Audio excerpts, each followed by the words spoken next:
Todo mundo vendo a minha tela? Sim. Certo. Então, bora lá, então, para a nossa aulinha de hoje, né, do nosso Tira-Teima. Pessoal, agora, né, está oficializado, além de documentações, a gente vai ter, né, procedimentos, a gente vai ter, né, questão de transferência, de encaminhamento, né, na prova prática. O procedimento sempre teve, né, uma vez ou outra, mas nunca tinha oficializado, né, no Diário Oficial da União, agora está lá, tá? Então, a gente tem que saber.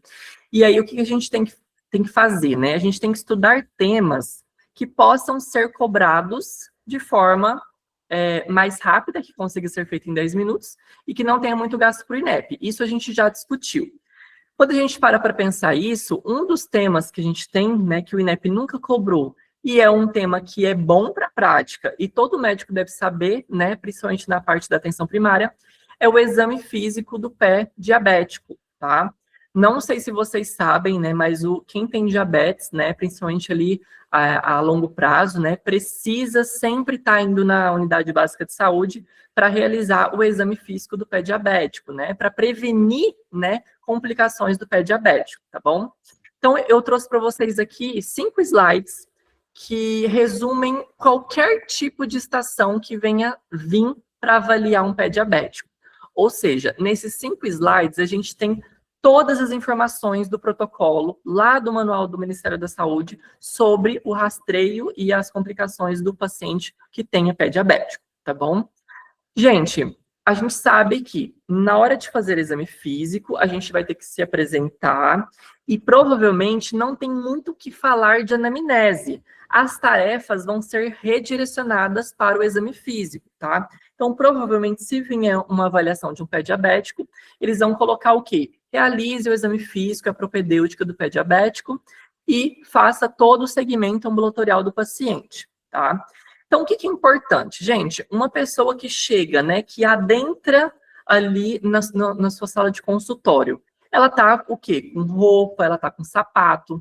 Você vai realizar o exame físico dela. Você tem que lembrar o quê, se ela tá com sapato? Retirar o sapato. Por quê? Porque o exame do pé, você vai precisar visualizar, né? Durante a ectoscopia, você vai precisar visualizar o pé. Ou seja, isso parece muito óbvio? Parece. A gente sabe que é uma coisa óbvia, que a gente vai ter que pedir para ela tirar os sapatos e as meias que se ela tiver.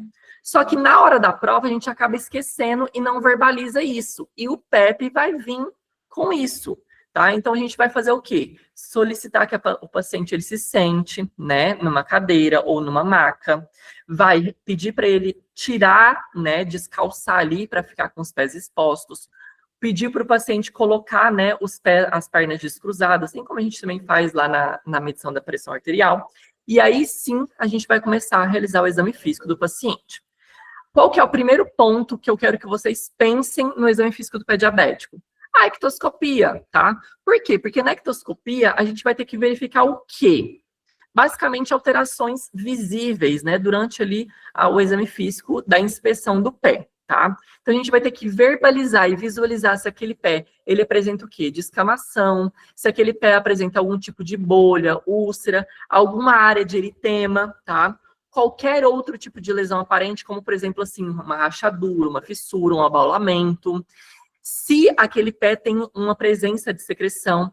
Outra coisa muito importante, questões de higiene, tá? Por quê? Porque às vezes a gente tem, né, paciente diabético que é mais idoso, que às vezes, principalmente homem que mora sozinho, viúvo, acaba, né, se desleixando, então deixa a unha, né, crescer, essa unha acaba proliferando algum tipo de fungo. Então, isso tudo a gente engloba na ectoscopia. E eu sei que eu preciso verificar isso, mas eu preciso saber verbalizar. Então, essas palavras que eu coloquei aqui para vocês da ectoscopia não podem faltar durante o exame físico do pé diabético, tá bom?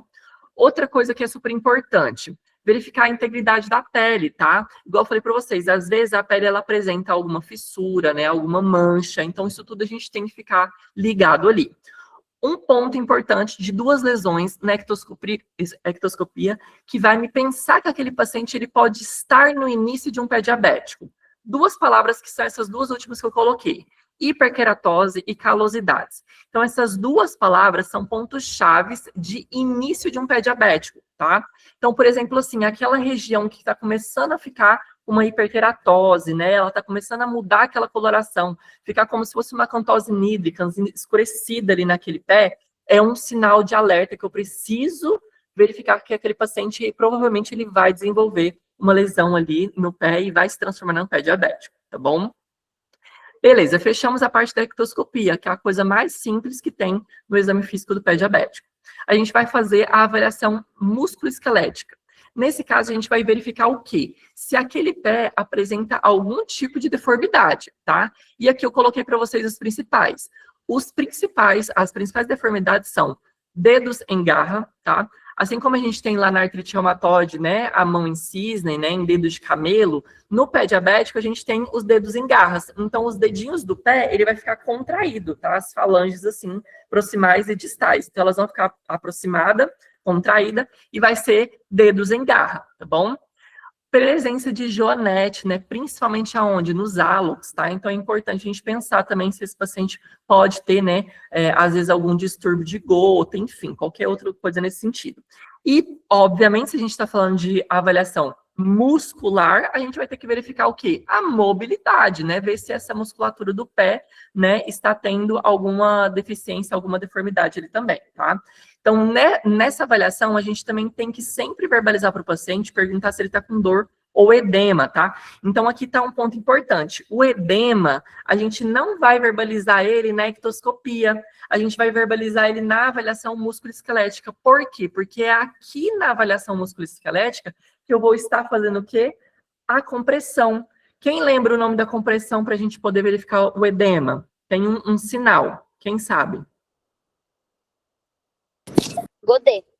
Perfeito, Agatha, parabéns, Godet. Então, no pé, a gente vai fazer o quê? Quando a gente estiver fazendo a avaliação musculoesquelética na parte do dorso do pé, a gente vai pegar o nosso dedo indicador e vai aprofundar, vai fazer a dígito-pressão ali para ver se afunda, tá? Então, a gente vai ter que fazer a gravidade ali desse edema também, se tiver presente, tá bom?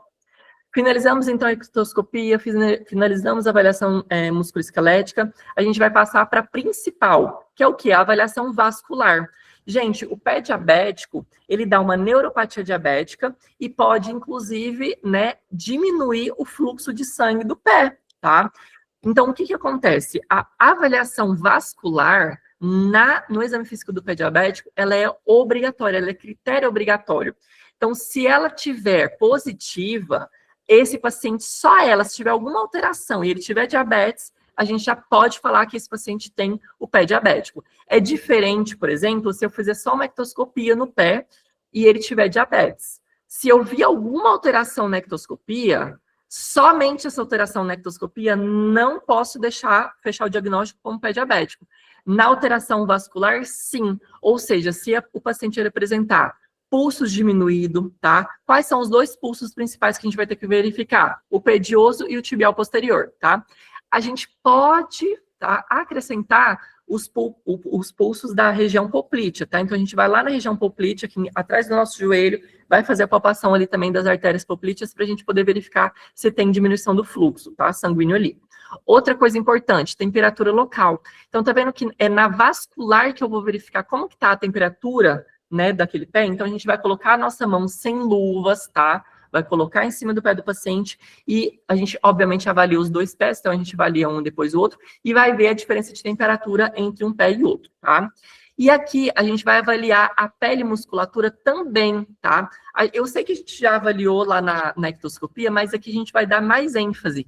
E aí, nesse caso, a pele e musculatura, a gente vai dar ênfase na região próxima ao pulso, tá? Então, no local que eu estiver sentindo o pulso, eu vou fazer novamente a avaliação da pele e da musculatura para ver se tem alguma alteração, tá? E o que acontece? Se tiver alguma coisa alterada na avaliação vascular, na parte do pulso, eu preciso verbalizar que eu vou encaminhar aquele paciente com uma emergência, aliás, com uma urgência, para avaliação da cirurgia vascular. Por quê? Porque se tiver ausência, né, de pulso, provavelmente aquele pé ali vai ser amputado, vai necrosar depois, tá? Então a gente precisa encaminhar na urgência. Lembrando que o exame físico que a gente está fazendo é na atenção primária. Então, se vier uma avaliação do exame físico do pé diabético aqui, a gente vai ter que encaminhar ele para a atenção secundária, tá bom? Ou terciária. Outra coisa que é importante, se o paciente ele já apresentar algum grau de necrose, na atenção primária, a primeira coisa que você vai ter que fazer é desbridamento, tá? E lembra, né, o desbridamento é um procedimento médico e da enfermeira também, tá? Então, a enfermagem, ela tem capacidade técnica para fazer. É óbvio que nem todas as enfermeiras conseguem fazer, então, se a enfermeira não é capacitada, o médico, ele é obrigado a realizar, tá? Porque a debridação, ela tem que ser feita com muita cautela, né, para não romper algum vaso importante que estiver passando ali, tá? E outra coisa, é aqui na vascular que a gente vai verificar se tem presença de infecções. Então, se a gente visualizou aqui na avaliação vascular algum sinal flogístico de infecção, a gente vai ter que fazer associação com antibiótico. E dependendo da gravidade, se tiver com necrose associada, a gente encaminha o paciente. Por último, a gente tem a principal avaliação seguida da vascular, avaliação neurológica, né? Pé diabético, a gente tem duas alterações primordiais, ou vascular ou neurológica, tá bom? A avaliação neurológica é o que eu quero que vocês mais tenham atenção. Por quê? Porque aqui a gente tem 4 testes e um alternativo, só que o alternativo eu não trouxe para vocês nesse slide aqui, depois a gente vai falar mais para frente ali. O INEP, se vier, ele vai cobrar esses 4 aqui. A via alternativa da avaliação neurológica, a gente faz mais na prática, mas não está no protocolo falando que é obrigatório, tá? Quais são os 4 obrigatórios? O teste de sensibilidade local, a sensibilidade vibratória, o teste da sensação de picada e o reflexo de Aquileu. Esses 4, eles são obrigatórios, vou repetir 20 vezes para fixar na cabeça de vocês. Ele é obrigatório na avaliação neurológica do pé diabético, tá? O que é importante eu saber verbalizar em cada um? Sensibilidade local. O que eu vou utilizar para fazer essa avaliação da sensibilidade local? A gente tem um instrumento que a gente chama de monofilamento. E esse monofilamento que a gente utiliza é o de 10 gramas. Daqui a pouco eu vou mostrar para vocês. Mas é basicamente como se fosse um tubo de ensaio. E nesse tubo de ensaio tem um fiozinho, que é um monofilamento. Tá. Vamos voltar então. Então, a gente estava falando sobre monofilamento, né? Então, a gente tem um instrumento que chama monofilamento, e esse monofilamento a gente tem que verbalizar que é de 10 gramas, tá? Porque a gente tem outras miligramagens também. Daqui a pouco a gente vai falar especificadamente como que utiliza ele. A segunda avaliação neurológica que a gente vai ter que fazer é a sensibilidade vibratória. Gente, vibratória, diapasão. Não tem o que vocês complicarem a vida de vocês. Nesse caso, o diapasão que a gente utiliza para avaliação do pé diabético é de 128 Hz, tá bom? A gente tem uns maiores, né, de mais Hz ali, mas o que eu quero que vocês decorem e aprendam é, se eu for fazer a avaliação do pé diabético, da sensibilidade vibratória, eu vou utilizar o diapasão de 128 Hz, tá bom? Que é o menorzinho, daqui a pouco a gente vai mostrar também como que se faz. O terceiro teste é o teste da sensibilidade de picada. Aqui a gente tem basicamente 2 coisas que a gente pode fazer. Ou utilizar uma agulha, né, ou um palito de dente para poder fazer a picada. É basicamente o quê? Eu vou pegar e vou dar uma cutucada, um beliscão ali na região dorsal do pé do meu paciente, para ver se ele tem, né, essa sensação de picada. Vai perguntar para ele, né? A gente tem que perguntar se ele sentiu aquele beliscãozinho, aquela pontada que a gente deu nele, tá bom? A outra coisa que eu tinha esquecido de falar para vocês. Durante a avaliação neurológica, o paciente, além dele estar sentado com o pé elevado, ele vai ter que ficar de olhos fechados também, tá bom? Justamente para ele não se enganar ali, né? Falar assim, eu vi e doeu, né? Utilizando, por exemplo, a questão da agulha ali, tá bom? Então, sempre pedir para o paciente ficar de olhos fechados. E a gente sempre avalia, gente, primeiro na área não afetada, tá bom? Ou seja, na área com sensibilidade normal, e depois a gente vai para a região afetada próxima ali, para ver se tem alteração de sensibilidade, de vibração, ou a sensação de picado, tá bom? Depois, por último, a gente tem o reflexo de Aquileu. A gente vai utilizar aqueles martelinhos, né, que a gente já sabe, a gente já conhece, aquele mesmo que a gente martela ali o joelho, só que a gente vai fazer lá no tendão de Aquiles, tá bom?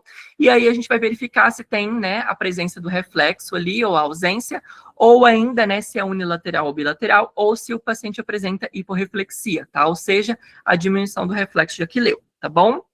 Pessoal, ficou alguma dúvida aqui nessa parte do exame físico?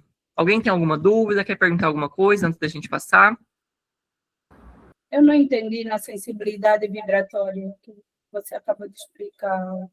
Tá, a sensação vibratória eu ainda não falei como que ela é feita, eu só falei que a gente precisa fazer, utilizar um diapasão de 128 Hz. A gente já vai falar certinho, passo a passo de cada um, tá bom, Sônia? Tá bom, obrigada. Em relação à ectoscopia, músculo esquelético, vascular, todo mundo entendeu? Então vamos para a próxima aqui.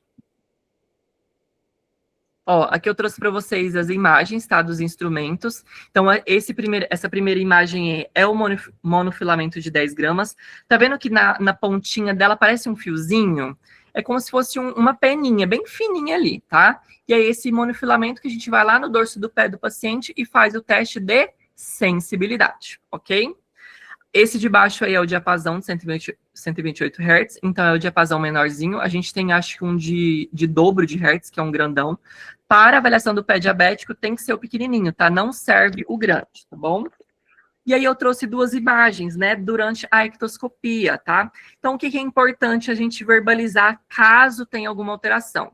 Basicamente, a mesma coisa de toda vez da parte de semiologia. A gente tem que falar exatamente a localização daquelas lesões ali, tá bom?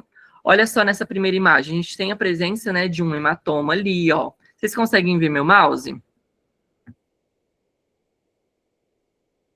Sim. Tá. Então, aqui a gente tem, por exemplo, uma presença de hematoma, a gente tem presença de duas úlceras aqui, provavelmente com fundo necrótico.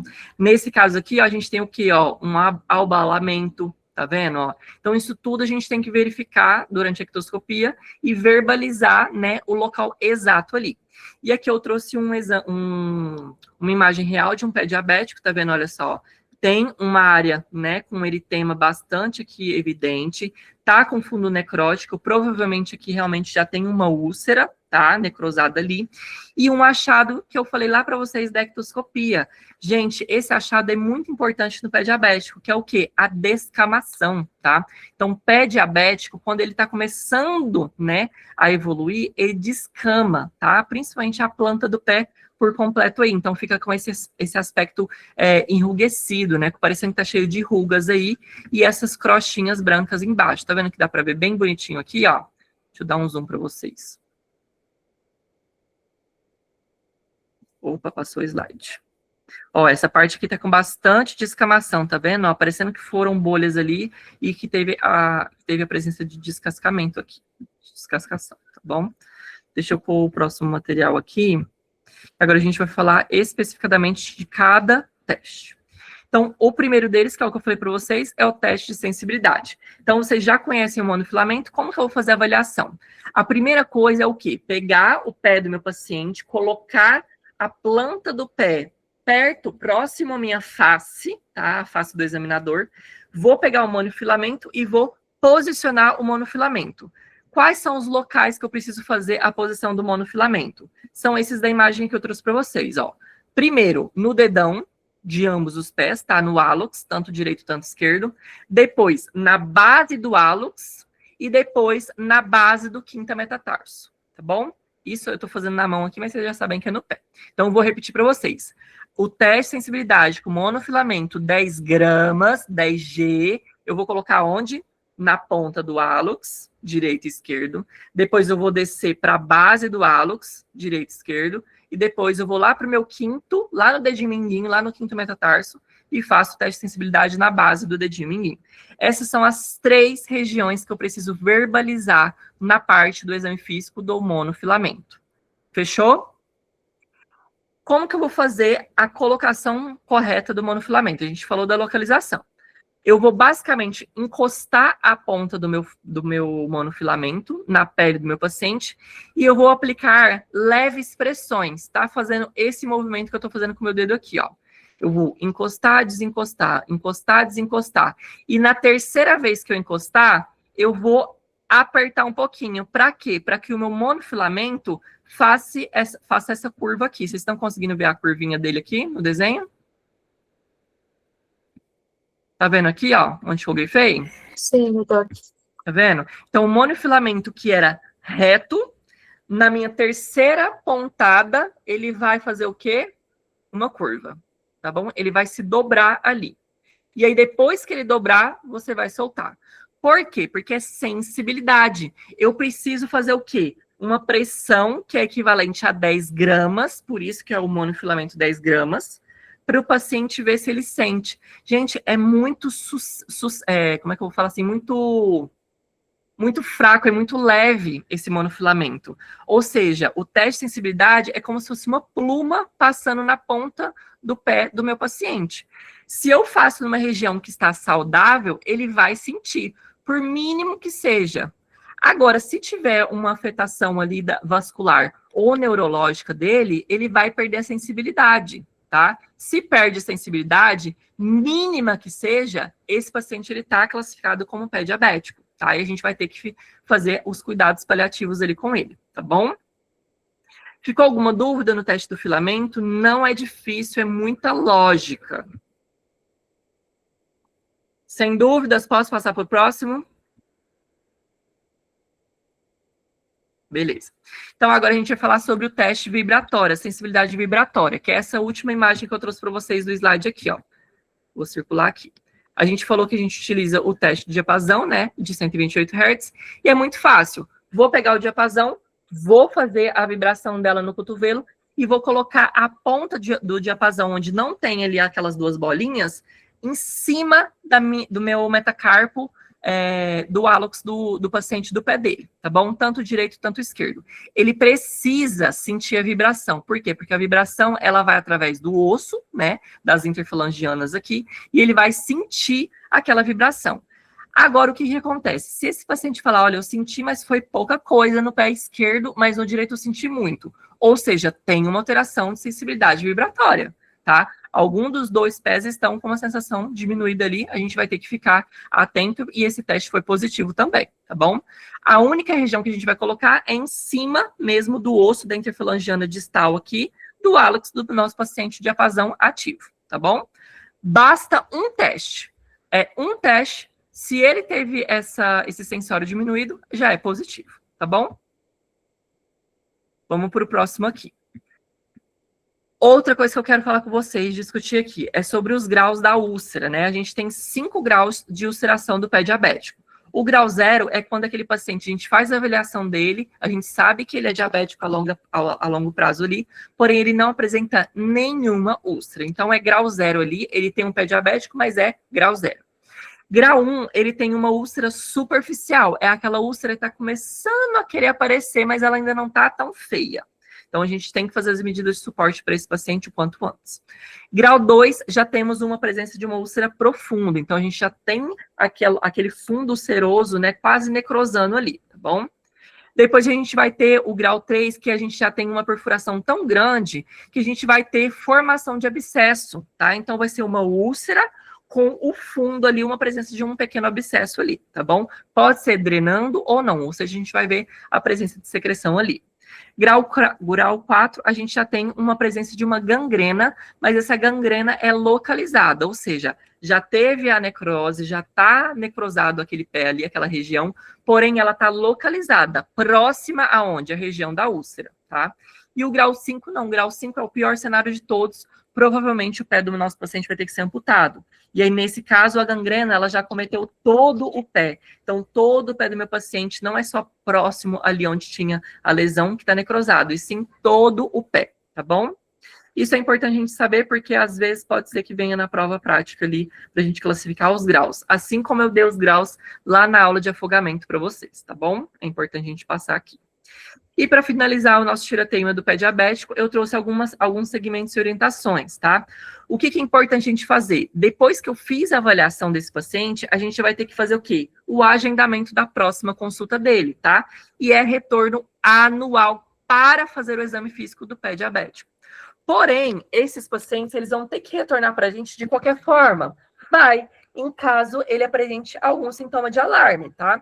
Então, se ele tiver algum sinal ou sintoma, né, de gravidade, de piora desse pé diabético, ele vai retornar antes do 1 ano da última avaliação que a gente fez, tá? Então, isso a gente tem que verbalizar ali, tá? Então, menos de 1 ano, a gente orienta o paciente, ele pode retornar para a gente fazer uma nova avaliação em caso de apresentar algum sintoma de alarme.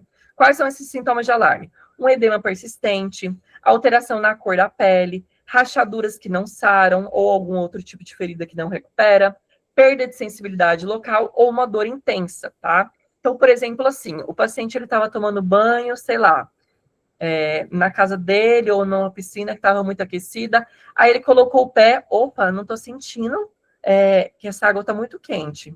Então, ela está com uma alteração de sensibilidade naquele pé. Aí ele vai e coloca o outro e ele sentiu que está quente. Opa, então ele pensou nesses sinais que vocês tinham orientado e buscou ajuda na atenção primária novamente.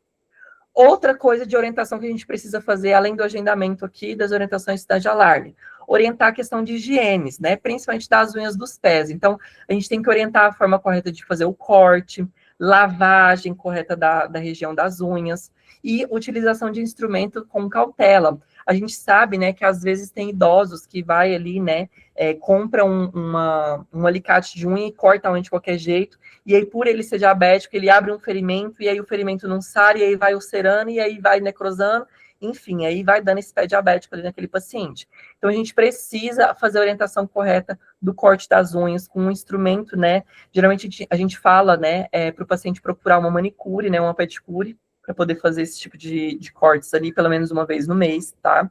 Utilização de toalhas macias. Eu sei que é meio... A gente parece meio bobo, mas isso daqui tá lá no protocolo, tá? Então, quando a gente vai falar para o paciente enxugar os pés desses pacientes são muito sensíveis. Então, a gente fala sempre para não utilizar a mesma toalha que faz no restante do corpo. Utilizar uma toalha mais macia, em vez de utilizar uma mais áspera, tá? Outra coisa, utilizar hidratante umectante, tá? Então, a gente tem que sempre falar para os pacientes fazer umectantes ali naquela pele do pé dele, tá? Por causa da questão da descamação, né? Da proliferação de fungos e bactérias. Cremes e umectantes que eu quero que vocês saibam. Cremes ricos em ureia, ácido hialurônico, que tenham bastante glicerina ou aloe vera, óleos de coco e melaleuca, isso tudo umecta bastante, deixa o pezinho dele mais úmido, tá? Então, a gente precisa verbalizar isso também. Orientar o uso regular e correto de medicação da diabetes. Então, o que acontece? Nessa estação, gente, basicamente não vai vir quase nada de anamnese, eles vão querer só o exame físico, senão não vai dar tempo de fazer todas as etapas que a gente já discutiu. Nesse caso, a única coisa que a gente vai falar é o que, olha, o senhor está usando isso, isso, aquilo? Tô usando isso, isso e aquilo. Então, a gente vai reiterar com que aquele paciente continue fazendo as medicações de forma rotineira, de forma correta ali, tá? Para evitar com que ele desenvolva ali o pé diabético dele. Outra coisa, não utilizar sapatos fechados, né, por muito tempos ou apertados. E aí, nesses pacientes, a gente também orienta a não ficar muito tempo descalço, né? Prefira utilizar sapatos abertos ou sapatos mais largos, com a almofada, né, na sola do sapato. E a gente sempre fala, né, para os pacientes fazer a parte da higienização. Ah, não, mas da higiene eu já tinha falado, beleza.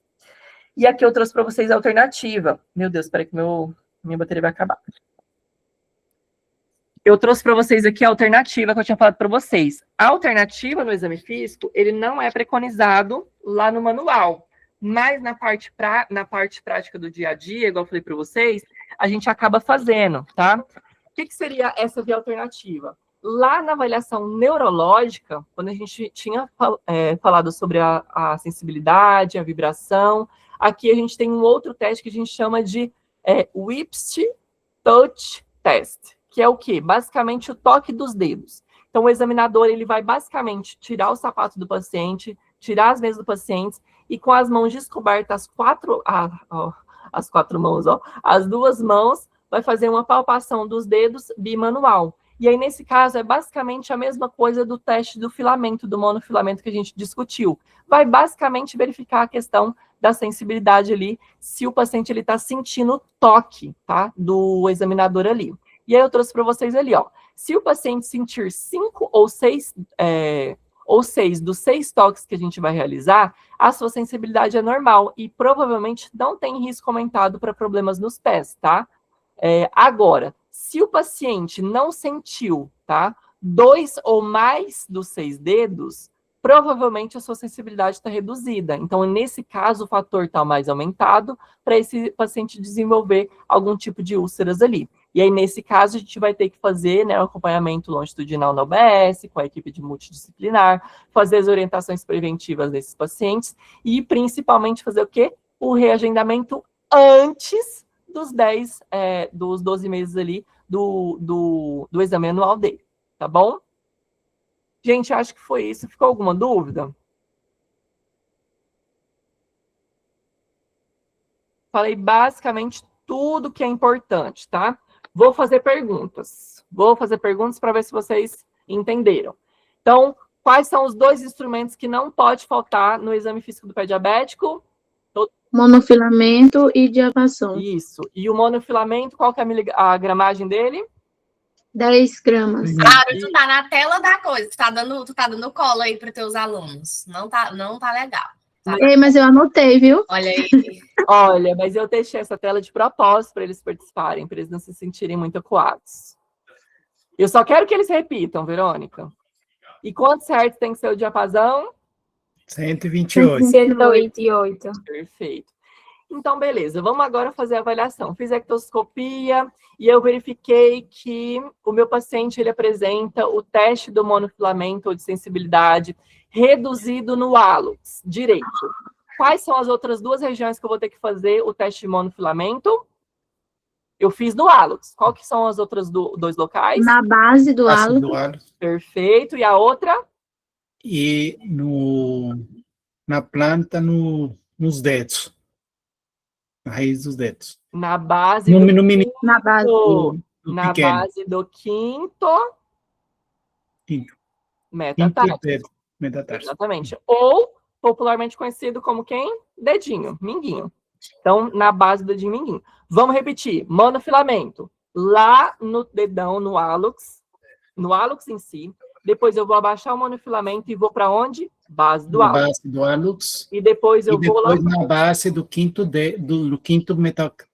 metatarso. Metatarso. Perfeito. É isso que eu quero que vocês recordem.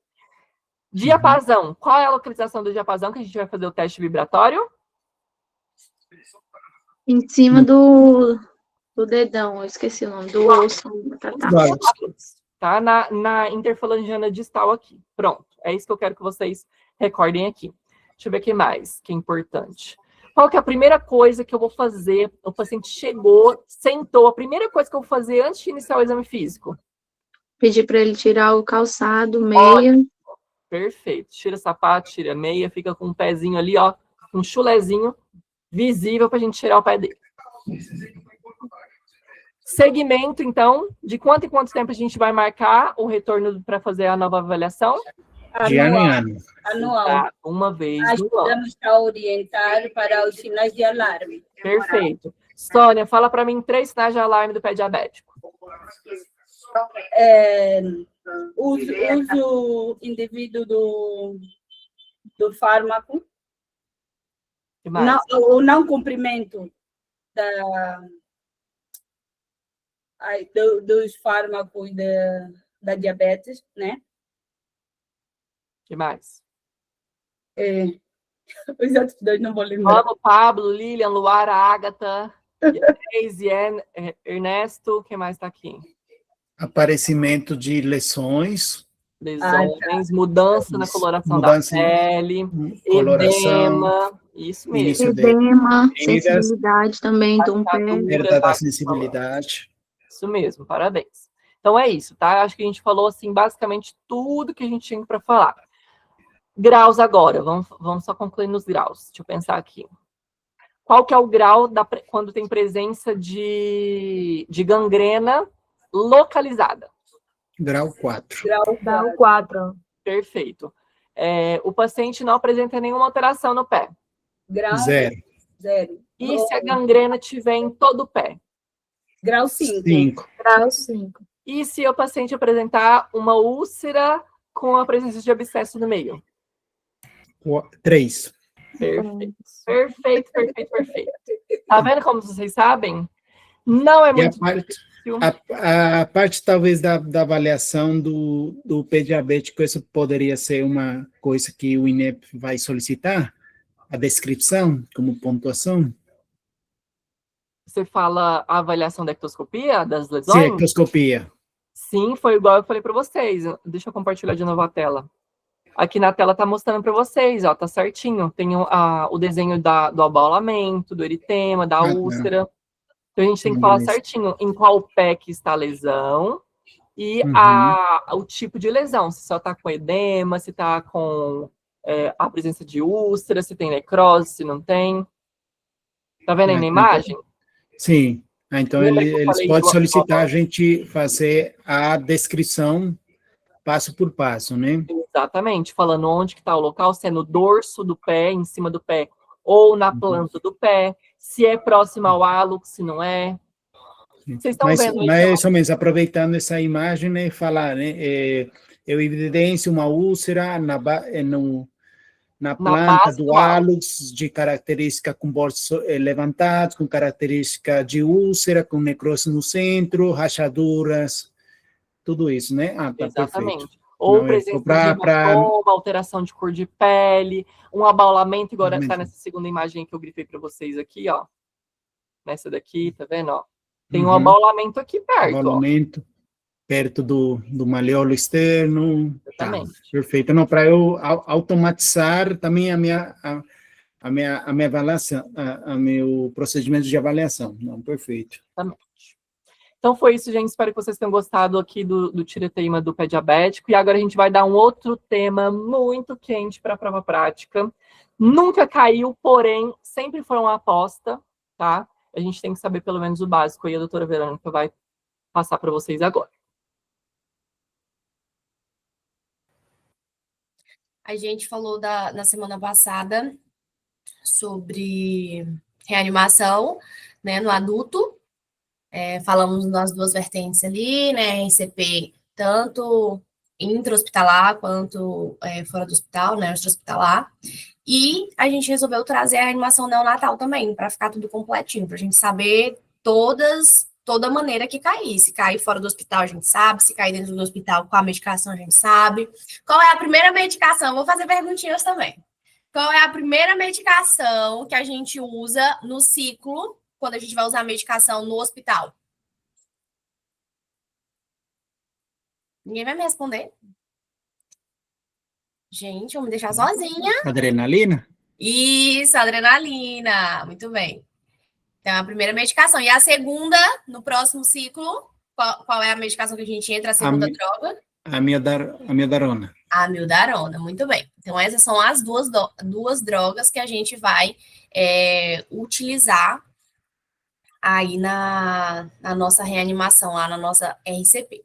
Tá bom, vou fazer mais perguntas não. Vamos já iniciar aqui a nossa reanimação neonatal. Tá todo mundo vendo minha tela? Todo mundo conseguindo ver? Sim. Gente, vocês estão me fazendo aprender a usar o Canva. E esse é o resultado. Ficou legal, né? Eu gostei. Tô aprendendo aqui com vocês, tá? Que o trem difícil. Não sou da tecnologia. Vamos lá, reanimação neonatal, né? Então, a gente vai ter um bebê que acabou de nascer e a gente vai receber esse bebê. A gente vai pegar ele, né? Acabou de sair do parto, a gente vai ver como que esse bebê ele tá, se a gente pode entregar ele para a mãe, para que a mãe tenha um momento dela com o bebê, ou se a gente precisa fazer uma avaliação, né, mais minuciosa desse bebê, por algumas situações. E aqui temos as situações, né? A gente vai ter que fazer 3 perguntas ali na sala de parto. A gente foi chamado para recepcionar esse bebê. Olha, o paciente está em trabalho de parto, o bebê já vai nascer em seguida, e a senhora pode nos acompanhar para receber o bebê? Precisa de um médico, né? Sendo um pediatra ou não. O correto, né? Todo lugar que seja um pediatra, mas se não tiver um pediatra, o médico geral, ele vai ali recepcionar esse bebê. Então, a gente vai ter que fazer 3 perguntas ali para a enfermeira, para quem estiver ali junto com a gente, realizando ali, no caso, o obstetra, né, que está realizando o parto, enfim. Então, a gente está no momento, a gente não está realizando o parto, não. A gente vai recepcionar esse bebê. Então, a gente é o médico que vai recepcionar. Então, a gente vai perguntar, esse bebê, qual é a idade gestacional dele? Ou a gente pode perguntar, esse RN, ele tem maior ou menor do que 34 semanas? Porque aí a gente vai nos guiar nos passos iniciais ali, né? Então, se ele tem menor que 34 semanas, a gente vai tomar algumas condutas diferentes, mas são, assim, poucas as condutas, mas que a gente precisa saber. E se ele é mais de 34 semanas, as condutas também, elas vão mudar um pouquinho. Então, por esse motivo, a gente precisa saber qual é a idade gestacional do bebê. Então, eu posso abranger essa pergunta e falar assim, a idade gestacional, resumir, melhor dizendo. Eu posso resumir essa pergunta falando assim, qual é a idade gestacional desse bebê? Ele respira ou chora? Porque eu preciso saber a vitalidade desse bebê. Ele não tá nem respirando e nem chorando. Então, ele tem algum problema. Esse bebê, ele tem bom tônus? Se esse bebê ele não tem bom tônus, ou ele não respira e não chora, a gente já vai levar ele direto para mesa de reanimação. Então, a gente já vai levar ele direto ali. A gente não vai colocar ele, dar ele para a mãe, nem nada, não. A gente vai fazer o clampeamento imediato do cordão desse bebê e vai levar direto para a mesa de reanimação. Então, apenas uma dessas perguntas. Se ele não respira, se ele não chora, ou se ele não tem bom tônus, apenas uma, eu já levo ele direto para a mesa de reanimação. Se as perguntas for todas assim, ele chora, ele respira, ele tem bom tônus, ele tem maior que 34 ou menor que 34, não importa, sim, a gente vai para o cuidado de rotina, a gente vai fazer o clampeamento ali mais tardio, se esse bebê não tiver nenhuma contraindicação, a gente pode demorar de 1 a 3 minutos ali, né, sem clampear, depois a gente clampeia, entrega para a mãe, tudo bem. O bebê vai ter o processo ali corpo a corpo com a mãe, né, que é muito importante. Infelizmente, muitos pediatras, né, que estudaram para isso, que são, né, mais capazes até do que nós em relação à especialidade, não fazem isso. Eu cheguei a ver muito isso no meu internato. Mas é o que é o praxe ser feito, né? Entregar para a mãe, o bebê ter ali o contato corpo a corpo. E se ele tiver não para uma dessas respostas, a gente vai fazer os passos iniciais, tá ok? A gente vai fazer os passos iniciais. Quais são esses passos iniciais? A gente vai clampear o cordão imediatamente, então eu vou verbalizar. O paciente não tem nenhum daqueles critérios, a gente vai falando, então, clampeio o cordão imediatamente do meu paciente e vou levar o RN à mesa de reanimação. Então, já iniciou ali os passos iniciais. Já vou levar ele para a reanimação. Aqui eu não vou fazer outra coisa a não ser esses passos. Eu não vou escutar o bebê, eu não vou ver a respiração do bebê, eu não vou tentar fazer massagem cardíaca, eu não vou fazer nada disso. Né? Eu vou fazer esses passos. Por quê? Precisa seguir esses passos para que tenha uma melhor resposta desse bebê. E vocês vão ver que é tudo sistematizado. Se você erra um passo, você já errou todo ali o checklist, porque ele precisa de uma ordem, tá? Então, a gente vai levar o RN à mesa de reanimação, a gente vai fornecer calor. Então, fornecer calor, eu posso falar assim, vou levar meu RN à mesa de reanimação, né, sobre fonte de calor radiante. Então, aí eu já levei ele para a mesa de reanimação e já forneci calor radiante ali para o meu bebê, né, sob fonte de calor radiante. Por quê? Esse bebê, ele precisa estar em um lugar, um ambiente aquecido. E se esse bebê ele for menor do que 34 semanas, eu preciso colocar ele numa temperatura aquecida, mas eu não posso, por exemplo, esfregar o meu paciente, né? Que a gente pega um pano, um pano ali do próprio setor mesmo, né, que são estéreo, vem o kit estéreo do bebê, o campo, né, e aí a gente vai fazer secagem dele, assim, bem assim, grotescamente, porque é um bebezinho, né, então a gente faz rápido, e num bebê que tem menor que 34 semanas, por exemplo, a gente não pode fazer isso, a gente não pode secar ele rapidamente, a gente vai colocar ele direto num saco plástico, né, porque a pele dele não é uma pele igual de um bebê já prematuro, de um bebê de termo. Então, o bebê prematuro, né? Então, a pele dele é um pouco mais sensível. A gente não pode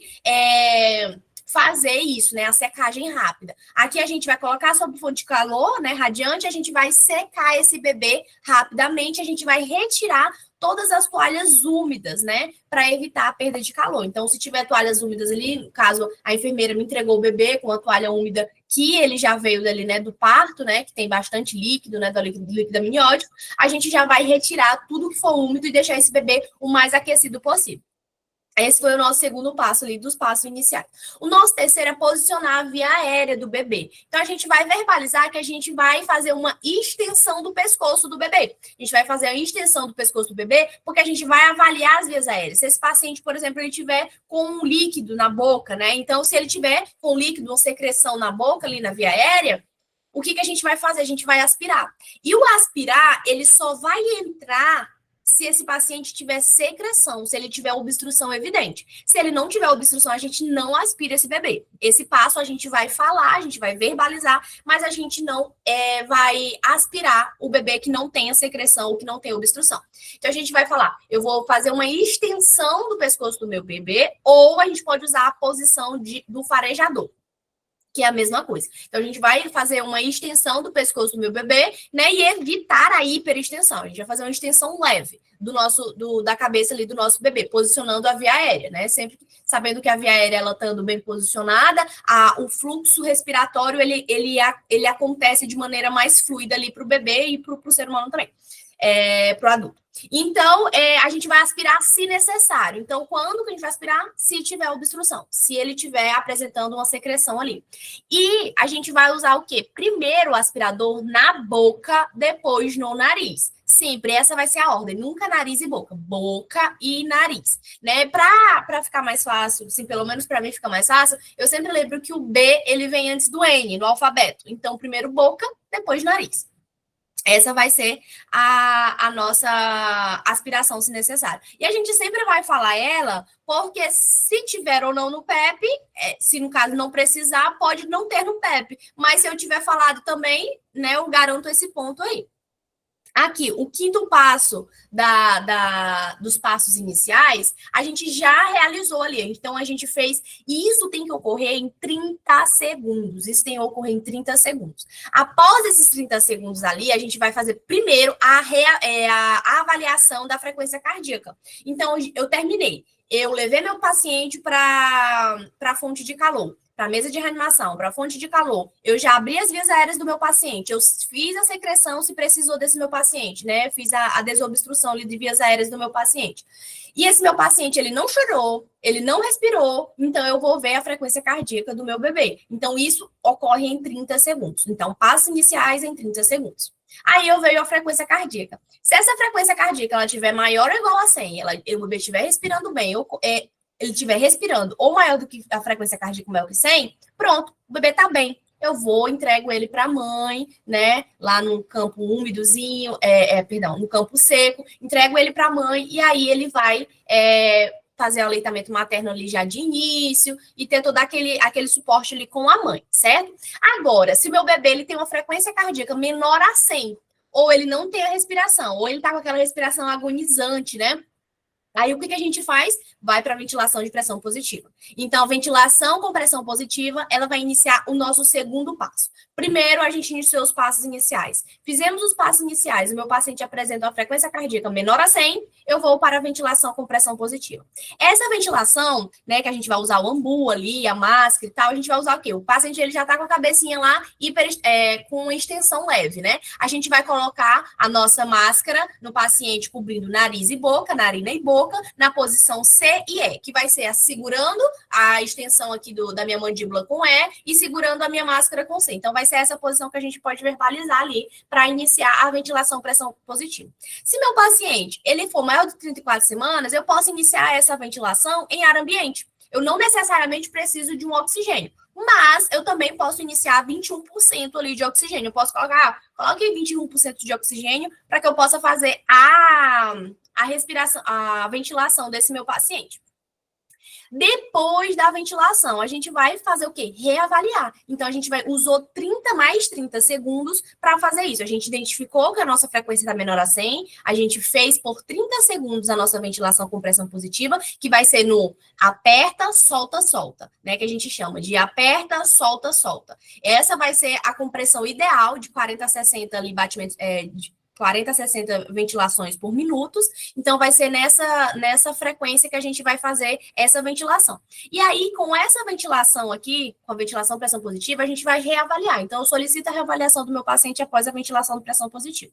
Reavaliou. O meu paciente continua com um batimento menor do que 100.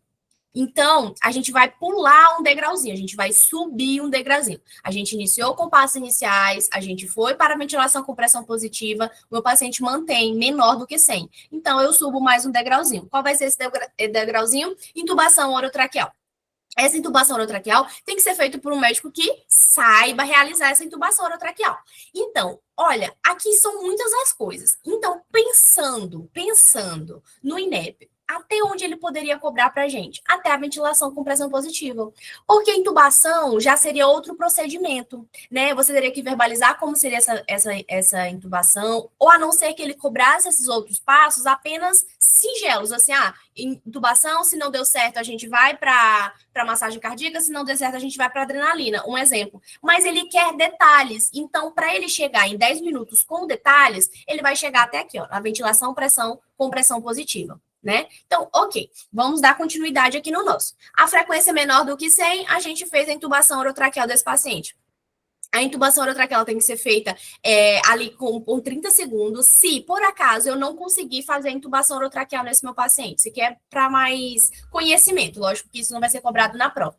Se a gente não consegue fazer isso em 30 segundos ali, a gente volta para ventilação com pressão positiva, e aí depois a gente tenta mais uma vez a intubação orotraqueal. A gente não deixa esse paciente desassistido, sem nada, sem nenhuma ventilação ali. Ok, fiz a intubação orotraqueal do meu paciente, reavaliei. Então, vocês perceberam que a cada passo que eu sigo, eu tenho que reavaliar a frequência cardíaca e a respiração do meu paciente. Então, eu sempre tenho que verbalizar essas reavaliações. Reavalio o meu paciente, a frequência cardíaca e a respiração do meu paciente. Uma frequência cardíaca agora, ela caiu, ela não está menor que 100, ela está menor que 60. Então, tem que ser menor que 60 para a gente iniciar as massagens cardíacas. Lembrando que a cada passo que eu der, a cada degrau que eu subir, eu preciso reavaliar se a técnica que eu estou usando, ela está correta. Se a técnica que eu estou usando, ela não tem uma falha. E por isso da falha, né? Por isso, se houver uma falha, eu não estou conseguindo trazer o meu paciente. Não estou conseguindo reanimar o meu paciente. Então, eu preciso, se tiver falha, eu verifico. Tenho falha, se eu tiver falha, eu volto novamente. Faço ela por mais 30 segundos e aí eu subo mais um degrau. Se não tiver falha, aí eu já subo o meu degrau. Então, subi o meu degrau para a massagem cardíaca. Massagem cardíaca, em um caso de reanimação neonatal, já é um caso, né, uma etapa avançada, porque a gente já tentou muitas etapas e esse paciente ele já deveria ter voltado, né? A gente de 30 em 30 segundos aí a gente já tem minutos, né, de reanimação. Essa aqui é a técnica, todos conseguem ver? Essa aqui é a técnica. A técnica, ela vai consistir em quê? Ela vai consistir que o médico, né, o médico, né, o profissional que vai realizar isso, ele vai estar posicionado que na cabeceira, ele vai estar posicionado atrás do paciente. Na cabeceira, aqui na cabecinha, aqui, ó, onde ele vai estar atrás do bebê, né? Então, aqui do adulto, a gente se posiciona de joelho no lado lateral, na lateral do paciente, né? Ou então, de toda forma, se for no hospital, a gente vai se posicionar do lado direito, e aqui no bebê a gente vai se posicionar na cabeceira, né? Da mesa de reanimação. Então, a gente vai se posicionar, a gente vai falar que vai se posicionar na cabeceira da mesa de reanimação do nosso paciente, e a gente vai abraçar com as nossas duas mãos, a gente vai abraçar o tórax do bebê e com os dedos, os polegares, a gente vai sobrepor um ao outro. Lembra que lá no adulto a gente sobrepõe uma mão à outra entrelaçada? Aqui a gente vai sobrepor um dedo ao outro, tá? Então, a gente vai sobrepor. Então, abraçar o tronco do RN com as mãos colocando os polegares sobrepostos no terço inferior do externo. Então, lembrar que é lá embaixinho que a gente vai fazer isso. Lembrar que no adulto a gente usa a base da nossa mão no externo do paciente. Nossa mão é larga, o externo do paciente também é largo, do bebê é menorzinho. Então, a gente vai usar no terço inferior do externo do paciente. E também a gente pode verbalizar que essa localização que nossas mãos e o nosso polegar vai ficar, ela vai ser na região abaixo do mamilo do bebê, então na região abaixo mamilar, da linha mamilar. Então, essa vai ser a nossa técnica de reanimação. Então, tá vendo que é muita coisa que tem para caso o INEP vier cobrar? A não ser que ele já te entregue assim, o paciente ele já foi feito os passos iniciais, ele já foi feito a ventilação pressão positiva, e a partir de agora ele quer que você dê seguimento. Então, pode ser uma opção também, né? Ele já fez todos esses passos aqui, agora ele quer que você faça esses próximos passos. Mas, no geral, toda a estação, no caso, todo o contexto aqui da reanimação neonatal, ela é muito grande para ser verbalizada passo a passo. Então, e lembrar também que são 3 compressões e uma ventilação. Então, esse paciente, ele vai estar o quê? Ele vai estar entubado, né? Ele já vai estar entubado ali. Então, a gente faz 3 compressões, né? Com o nosso dedo, nossos polegares, para uma ventilação. Aí, beleza. Então, a gente já terminou nossas compressões. E aqui, nas massagens cardíacas, a gente vai fazer por 60 segundos. Lembrando que todos os passos anteriores eram por 30 segundos. Agora, a gente vai fazer por 60 segundos a nossa massagem cardíaca aqui, né? Que ela é tão importante. Então, ó, fizemos os passos iniciais, fomos para a ventilação de pressão positiva e tudo isso, ó. Menor que 100, a gente pulou para o VPP. Menor que 100, a gente pulou para a intubação orotraqueal. E agora, da intubação traqueal, vai ser menor que 60. Então, menor que 60, massagem cardíaca. Então, menor que 60, a gente inicia a massagem cardíaca. Massagem cardíaca por 60 segundos, revisando a técnica, tudo correto, o paciente não voltou. E aí? A nossa última tentativa é de adrenalina. A adrenalina, a gente vai usar o método, né, de 1 para 10 mil. O que seria esse método? A gente vai usar uma ml de adrenalina, que dá mais ou menos 1 grama, né? 1 ml de adrenalina para 9 ml de soro fisiológico. Então, a gente vai em uma ampola de... Perdão, em uma seringa de 10, né? A gente vai puxar 1 ml de adrenalina e puxar 9 ml de soro. E a gente vai fazer o quê? Vai administrar no bebê. Por onde? A gente tem 2 vias. A gente pode fazer principal, né, que é mais recomendado, porque é mais rápido, é pela via umbilical. Então, acesso venoso umbilical. A gente vai fazer ali, solicitar um acesso. Esse bebê ele já vai estar com esse acesso, né, durante todo esse procedimento. Já vão, o enfermeira, o médico que estiver disponível, já vai ter feito esse acesso aí umbilical. Tá ok? Essa aqui é o nosso passo a passo. Certo? Então, chegamos no passo inicial, ventilação, intubação, massagem e adrenalina. Esse aqui é os passos completinho para que vocês não esqueçam. Lembrando que são todos 30 segundos. Depois, na massagem cardíaca, a gente fica 60 segundos ali com esse bebê fazendo essa massagem, né? Então, agora vamos para... Alguém tem alguma dúvida até aqui? Vamos fazer uma estaçãozinha? Vamos simular uma estação? Deixa eu colocar aqui meu script do ator... que hoje eu vou ser atriz e você é médico. Mas vamos lá. Vamos só revisar mesmo, né? Ai, meu Deus, eu tô no roteiro do ator para vocês, gente. Deixa eu voltar aqui pro início, Bora lá. Então, chegou a instrução para mim. Então, o que eu tenho nessa minha instrução? Eu tenho um local de atenção terciária, então é um hospital completíssimo, né? Um hospital que provavelmente ele vai ter UTI, ele vai ter o centro obstétrico, ele vai ter tudo. E aqui fala, ó, ele tem centro obstétrico, ele tem análise clínica, ele tem radiografia, ultrassonografia, tomografia, ele tem leito de internação, alojamento conjunto, berçário, unidade de terapia intensiva, caso eu precise mandar esse paciente. Você é um paciente, aliás, você é o pediatra. E, gente, eu acho incrível do INEP. Eu fiz uma estação esses dias e era do INEP. E aí nós somos clínico geral. Aí ele fala assim: a paciente, ela chegou para você, ela falou que ela fala assim, né? Olha, doutor, eu fiz uma consulta de rotina com o clínico geral, e aí ele me falou que eu tinha que fazer uma consulta com ginecológico, né? Consulta ginecológica. E aí ele me encaminhou para você. Ela falou assim: meu amigo, eu não sou ginecologista. E aí? Eles querem que a gente saiba especialidades, mas tudo bem.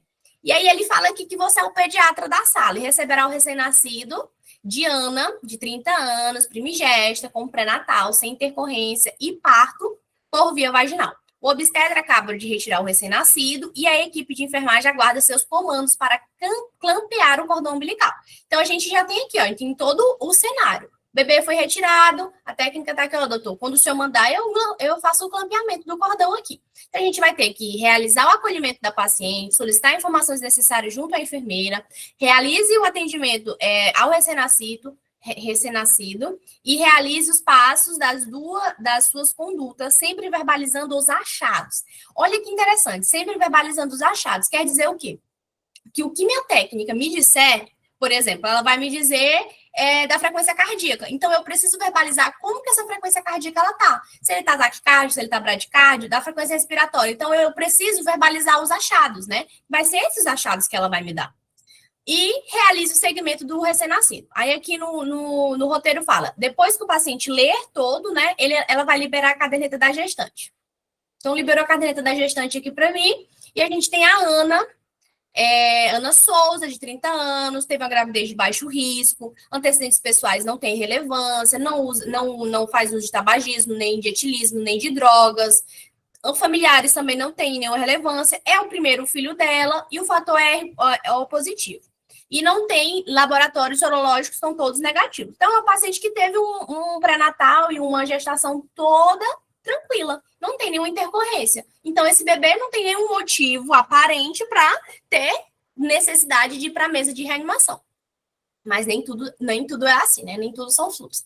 Ok, então o que eu vou fazer agora, nesse exato momento, para a minha paciente? Então, eu vou me identificar com o médico. Olá, eu sou médico, assim como a gente sempre faz, né? Eu sou o médico aqui que vai fazer o recebimento do RN, me apresento, eu sou a médica Verônica, né? Eu cumprimento a mãe, cumprimento todos da equipe. Pronto, então eu cumprimentei todo mundo que está ali, né? Eu solicito o nome da mãe, solicito os dados da mãe, aí ela já me entregou a caderneta de gestante. Aí eu faço a leitura. Ok. Beleza. Agora, eu vou solicitar o quê?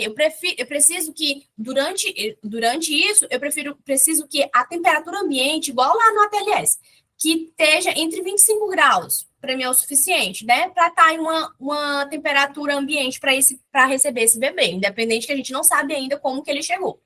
Então, ok. Aí eu vou verbalizar o quê? Para eu receber esse neném, eu preciso me paramentar.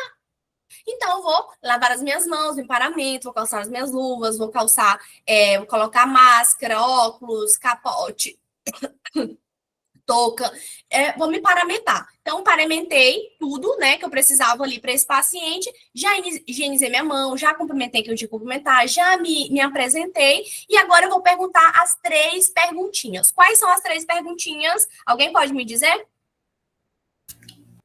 A idade do recém-nascido, se respira ou chora e se tem bom tônus. Ótimo, fiz essas 3 perguntas. Vamos ver o que a nossa enfermeira fala. A enfermeira fala assim, doutor, o paciente ele tem 34 semanas, a respiração dele está irregular e o tônus está flácido.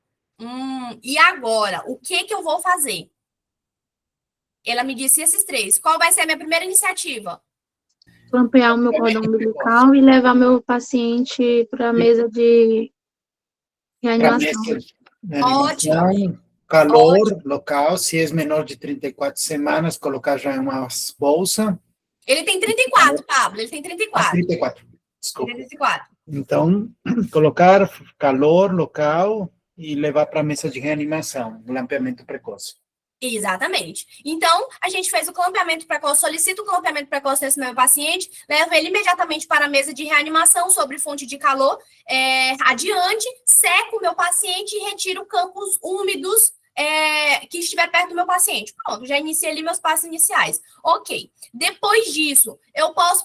Na verdade, antes disso, antes de clampear, antes de fazer tudo isso, o bebê ele já não chorou. A gente pode pedir para a técnica que ela está segurando ali o bebê, o obstetra, que possa fazer uma fricção no dorso do bebê 2 vezes, de maneira leve, suave. Possa fazer uma fricção de maneira leve, suave no dorso do bebê. Fez essa fricção, ele não tem resposta. A gente clampeia o cordão imediato e leva para a mesa de reanimação.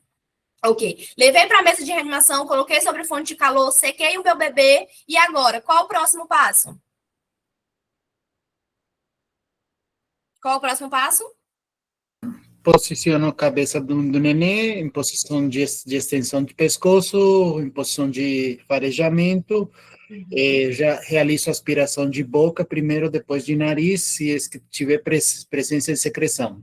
Se necessário, exatamente. Então, faça a extensão da cabeça do bebê, das vias aéreas, né? Buscando secreção ou obstrução. Se meu bebê ele tiver obstrução, eu posso fazer a aspiração boca e nariz, assim como o Pablo falou. Ok, então já fiz ali. O que depois das vias aéreas eu preciso fazer para o meu paciente?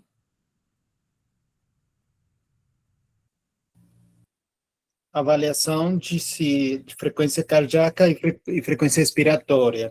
Exatamente, avaliação de frequência cardíaca e respiração do meu paciente. Então, eu posso solicitar isso, né? Eu posso o quê? Então, meu paciente, eu vou verbalizar que eu preciso da frequência cardíaca do meu paciente, frequência cardíaca precordial do meu paciente, eu preciso da frequência cardíaca precordial do meu paciente e a respiração. Eu posso solicitar para a enfermeira ela já me falou, ela tá ali para me ajudar, né? Então, ok, ela vai me falar o quê? Ela fala assim, mantém respiração irregular e tônus flácido.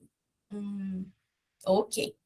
Aí eu vou fazer o quê? Já fiz todo o processo ali, eu vou iniciar, posso pedir para instalar a monitorização cardíaca do meu bebê, né? A monitorização que é a pressão arterial, a frequência cardíaca. Isso eu vou verbalizar que eu estou solicitando, né? Eu não vou verbalizar que eu vou fazer isso. E oxímetro. O oxímetro ele é muito importante. Por quê? Porque até nos primeiros 10 minutos do bebê, eles demora a chegar a 95%. Então, a oximetria ela não vai me ajudar para me saber o período de melhora do meu paciente. Não vai me ajudar. Ele demora um pouquinho. Então, a gente não pode ter ele como parâmetro. Nosso parâmetro vai ser a frequência cardíaca e a respiração regular do nosso bebê.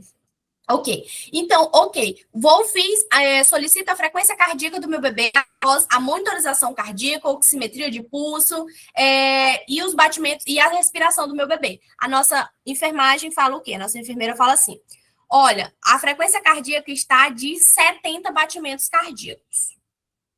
E agora? 70 batimentos cardíacos. Faço o quê? Ventilação com pressão positiva.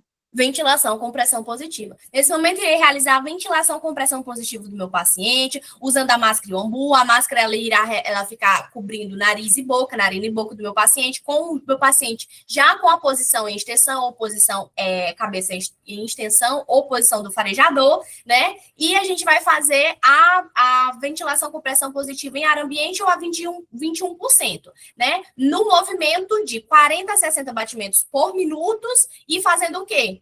O aperta, solta, solta, né? A gente pode verbalizar isso no ambu. Aperta, solta, solta. Esses vai ser os movimentos que a gente vai realizar na ventilação com pressão positiva. Depois que eu fizer a ventilação com pressão positiva, 30 segundos. Então, realizei por 30 segundos a ventilação com pressão positiva. Após ter realizado a ventilação com pressão positiva, eu vou reavaliar a minha técnica, se ela está correta. Após a reavaliação da minha técnica, eu solicito a frequência cardíaca e respiração do meu paciente. A técnica vai te falar. Doutor, a frequência cardíaca está entre 86 batimentos por minuto. Respiração regular, olha, a respiração melhorou. Respiração regular e saturação de 75. E aí? O que eu faço agora? A frequência continua 86. Depois da ventilação, o que eu faço? Corrigir a técnica. Então, vou lá e corrigir a técnica. Corrigir a técnica... Peço novamente mais 30 segundos. Então, eu estava fazendo errado. Então, corrijo a técnica, peço mais 30 segundos para realizar a ventilação com pressão positiva e peço nova reavaliação. Então, solicito reavaliação de frequência cardíaca e respiração do meu paciente. Doutor, a frequência cardíaca do bebê ela está em 105 batimentos por minuto. Respiração regular e saturação de 80 batimentos por minuto. E aí? A gente pode verbalizar o quê? Paciente se recuperou, paciente está com uma frequência cardíaca dentro da normalidade, paciente está respirando bem, agora a gente pode levar o nosso paciente, conduzir o nosso paciente, né, com mantas de algodão, no ambiente mais térmico, levando ele para a mãe, para que ele possa ter o contato colo a colo com a mãe, né, corpo a corpo com a mãe, e fazer a amamentação precoce ali, né, já iniciar a amamentação ali. Então, pronto, aí, como eu falei, essa estação ela chega até na ventilação pressão positiva, e pode ser até aqui, porque a gente tem um checklist, vou botar aqui para vocês, a gente tem um checklist, para baixo, a gente tem um checklist, grande, com 12 itens, então tem bastante coisa. Então, uma estação dessa é uma estação grande, né? Vamos lá, ver o que a gente fez de certo, o que a gente faltou fazer. Então, identificar, se cumprimentar a mãe, cumprimentar a equipe de enfermagem, manter a sala entre 23 a 25, né? Higienizar as mãos, paramentar com touca, máscara, avental e luva. É muito importante, a gente vai receber um bebê, né? Primeiras perguntas, questionando a enfermeira. Tem idade gestacional? Respira ou chora? Aliás, qual a idade gestacional? Respira ou chora? Tem bom tônus? Se tem tônus adequado, infecção? Ok. Aqui, ó. Verbaliza que deve realizar estímulo tátil no dorso de modo delicado por 2 vezes. Então, aquela nossa fricção ali no dorso do bebê por 2 vezes e ver se ele tem uma resposta antes do clampeamento. Não teve resposta, não teve choro, não mudou nada, né? A gente faz o clampeamento com dor imediato, coloca sobre fonte de calor, seca o corpo do bebê, né? Ó, aqui fala as fontanelas, despreza os campos úmidos, se possível. Coloca a touca. Posiciona a cabeça em leve extensão, aspira as vias aéreas se necessário, né? Boca e narina, e avalia a frequência cardíaca. Frequência cardíaca avaliada, então, primeiros, esses aqui são o quê? Os passos iniciais. Frequência cardíaca avaliada, a gente vai verbalizar que o paciente está em bradicardia. Então, ela falou, o bebê ele está com 70 batimentos. Então, o meu bebê, o recém-nascido, ele se encontra em bradicardia, né? Depois que eu falei que ele se encontrou em bradicardia, eu já vou iniciar a instalação com monitor cardíaco, oximetria, o início da VPP. Inicia a VPP, explico como que eu vou colocar a VPP nesse PEP, não foi cobrado, mas não me custa nada dizer como ela vai ser, a máscara, ela vai ser cobrida em narina e boca, né? A 21%, de 40 a 60 movimentos por minuto, usando a técnica de aperta, solta, solta. Né? E verbalizando a reavaliação. Lembrando que a cada passo que a gente fizer, a cada degrau, a gente tem que antes reavaliar, né? Antes reavaliar. Reavaliamos, fizemos novamente, reavalio a técnica, mais 30 segundos. Se a técnica não for o problema, não for a técnica, eu passo para o passo seguinte. Aqui, a correção da técnica da ventilação, então a gente corrigiu a técnica, reavaliou após 30 segundos. Então, na hora de reavaliar após 30 segundos, o nosso paciente teve uma melhora, estava com 105 de batimento cardíaco. Então, a gente identifica que teve uma melhora na frequência cardíaca. Então, identificamos a melhora na frequência cardíaca, a gente vai orientar e colocar esse RN em um tecido de algodão seco e aquecido, orientar o primeiro contato com a mãe, colo a colo, corpo a corpo, e orientar e estimular o início da amamentação, né? A amamentação ela tem que ser ali no primeiro momento, ela não precisa ser lá no alojamento conjunto, não. Ela já pode ser linda, mas tem bebês que já nascem esfomeados, já procurando ali. E isso é um momento muito importante, né, para a mãe e para o bebê. Então, imagina, o bebê, ela saiu ali, ela nem teve contato com o bebê, ele já foi para a mesa de reanimação, que em muitos lugares fica ali do ladinho da mãe, então a mãe, ela consegue ver tudo, né, todo aquele movimento ali, e daí depois que ele melhorou, a gente leva ele para a mãe, porque é muito importante. Deixou ali uns minutinhos com a mãe, aí vai, né, fazer a troquinha de roupa dele e tudo mais. E era isso que eu queria trazer para vocês sobre a reanimação, né, sobre os passos, para ficar fixado na cabeça de vocês. Deixa eu sair aqui do celular, desligar aqui, porque eu não sei como é que eu estava olhando, porque eu estava olhando para o celular. Eu liguei dois aparelhos. Pronto, agora foi. Então, e daí, então é isso, os passos iniciais, eles são muito importantes, a gente seguir a ordem ali, né, após os passos a gente pedir a frequência, depois solicitar o VPP, depois do VPP a gente vai reavaliar a técnica, mais 30 segundos, vai para a intubação orotraqueal, né, depois da intubação orotraqueal, verifico mais uma vez a frequência cardíaca do meu bebê, a respiração, mais 30 segundos, não consegui ali na ventilação, na intubação orotraqueal, eu vou para a massagem cardíaca, falo como eu vou fazer minha massagem cardíaca, né, com as duas mãos, abraçando o tórax do meu bebê, com o polegar sobre o outro, na parte externa ali um terço externo do externo, eita gente, quero falar externo, do externo do bebê, na região ali inferior mamilar, e daí aí a gente vai para a massagem cardíaca. Na massagem cardíaca é 60 segundos. Passando 60 segundos, a gente vai administrar adrenalina, né, um acesso venoso ali, acesso umbilical do bebê, o acesso que a gente vai fazer a administração da adrenalina de 1 para 10 mil, né, sendo 1 ml de adrenalina e 9 ml de soro fisiológico. A gente fez isso, a gente pode repetir a cada 3 a 5 minutos. Pode repetir essa adrenalina, a massagem cardíaca continua, ela não para, tá? Continua a massagem cardíaca, mais 3 a 5 minutos, e a gente vai tentar ali reanimar esse bebê. Bebê reanimado, bebê voltou, tem bom tono, chora, né? A gente entrega ele para a mãe, ele precisa desse momento com a mãe, e aí depois a gente pode reavaliar esse bebê novamente. Certinho? Alguma dúvida? E, assim, é importante agora, eu sempre falo isso, né? Mas eu acho muito importante, né? Que vocês peguem agora, por exemplo, já fizemos a reanimação ali, o RCP no adulto, né? A gente pega aqueles passozinhos que o Áureo até mandou lá no grupo, né, Áureo?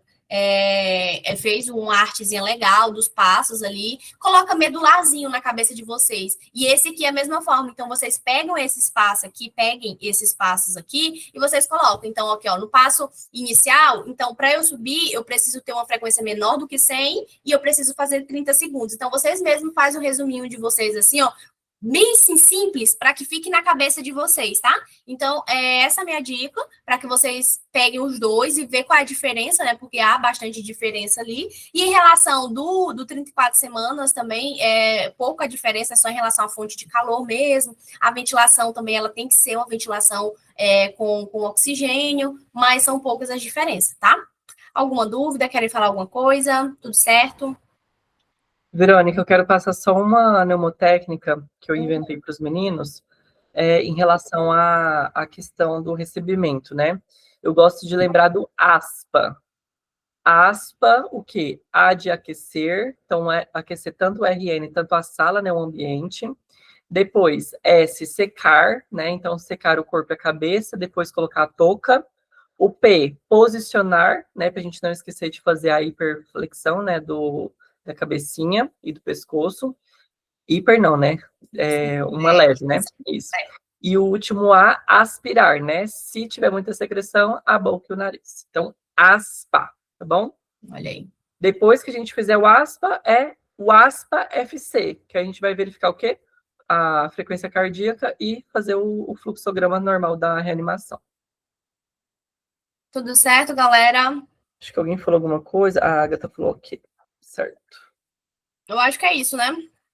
Próxima semana temos mais temas quentes, né? Temas. Sim, gente, a gente sempre está procurando ver, principalmente agora, depois que saiu no Diário da União, esses temas assim de procedimentos, temas de preenchimentos de todas as coisas que existem aí, para que seja mais didático, tá? A nossa aula, porque, tipo assim, durante a semana vocês fazem as estações, né, de arroz com feijão, e na sexta-feira a gente tem temas mais um pouquinho assim, né, digamos assim, mais chatos, né? Mas que podem cair. Então, vão anotando os temas, vão fazendo o resuminho dos temas e vão revisando, né? A gente manda as estações, vocês podem, entre vocês aqui mesmo, fazer as estações, né? Refazer elas, né? E isso eu acho que ajuda muito, tá? Porque às vezes no PEP não tem. Eu queria saber de vocês como que tá os treinos, se essa semana vocês conseguiram fazer alguma coisa, já bateram quantos treinos de checklists, conseguiram fazer todos do INEP já estão treinando outros, como que tá?